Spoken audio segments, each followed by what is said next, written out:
दोस्तों, स्वागत है आप सबका ब्रिस सॉफ्टवेयर एकेडमी में। ये जो ट्यूटोरियल है, ये जो बंच ऑफ वीडियोस आप देख रहे हैं, ये वीडियोस बेसिकली सी शार्प पर बेस्ड है।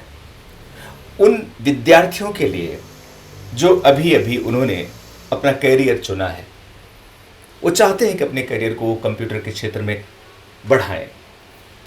भाषा मैंने सेलेक्ट की हिंदी, क्योंकि मैं नहीं चाहता कि आप दो जगह स्ट्रगल करें, एक तो कंसेप्ट को समझने में, दूसरा लैंग्वेज को समझने में। अधिकतर लोग कंप्यूटर को जब पढ़ाते हैं तो इंग्लिश में पढ़ाते हैं। हम इंडियंस स्ट्रगल करते हैं क्योंकि हमारी मदर टंग इंग्लिश नहीं है। हम तमिल बोलेंगे, तेलुगु बोलते हैं, हिंदी बोलते हैं, मराठी बोलते हैं, बहुत सारी लैंग्वेजेस हैं जो हम बोलते हैं, लेकिन अधिकतर हम अपनी ही मातृभाषा में बात करते हैं। अगर कोई हमें हमारी मातृभाषा में समझाए, बताए, तो हमारी समझ में वो ज़्यादा आता है। मैंने भी स्ट्रगल किया है।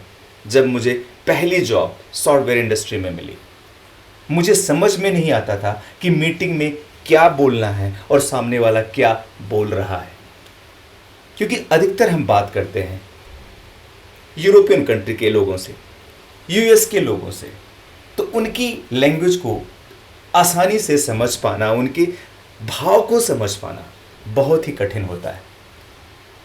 कभी कभी हम समझ तो जाते हैं वो बोल क्या रहे हैं, लेकिन वो क्वेश्चन पूछ रहे हैं या हमसे कुछ जानना चाहते हैं या हमें कुछ बताना चाहते हैं, हम हमेशा कंफ्यूज रहते हैं। तो इन सारे एक्सपीरियंस को ध्यान में रखते हुए मैंने इस पूरे ट्यूटोरियल का जो लैंग्वेज सेलेक्ट किया है वो हिंदी सेलेक्ट किया है।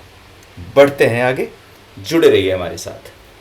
दोस्तों, सी शार्प, तो सी शार्प है क्या और इसका नाम सी शार्प ही क्यों पड़ा? इससे पहले एक लैंग्वेज हुआ करती थी, उसका नाम था सी। सी के अंदर कुछ इंप्रूवमेंट हुआ, कुछ एनहेंसमेंट हुए, उसका नाम बन गया सी प्लस प्लस। उसके बाद सी प्लस प्लस में कुछ एनहेंसमेंट हो गए, तो ये कहलाया C sharp. Basically sharp is what? Sharp music notation है। बेसिकली जैसे सा है तो सा को हम अगर तीव्र बोले, तीव्र इज व्हाट? शार्प। तो कुछ चीजें इसके अंदर ऐड हो गई, इसलिए ये शार्प हो गया, नुकीला हो गया। किससे? सी प्लस प्लस से। तब से इसका नाम है सी शार्प। कुछ लोग सी हैश भी बोलते हैं। मेरे हिसाब से कुछ फर्क तो नहीं पड़ता, लेकिन एक्चुअल जो इसका प्रोनाउंसिएशन है, जो बोला जाता है, वो सी शार्प ही है। तो सी शार्प है क्या? सी शार्प एक ऑब्जेक्ट ओरिएंटेड लैंग्वेज है। सब कुछ बेस्ड होता है इसके अंदर ऑब्जेक्ट पर। तो ऑब्जेक्ट क्या है, डेटा क्या है, कोड रीयूजेबिलिटी क्या है, स्केलेबिलिटी क्या है, ऊप्स कंसेप्ट क्या है, आपको हम बताएंगे पूरी डिटेल के साथ। बने रहिए, नेक्स्ट वीडियो में इस पर डिस्कस करते हैं। तब तक के लिए नमस्कार।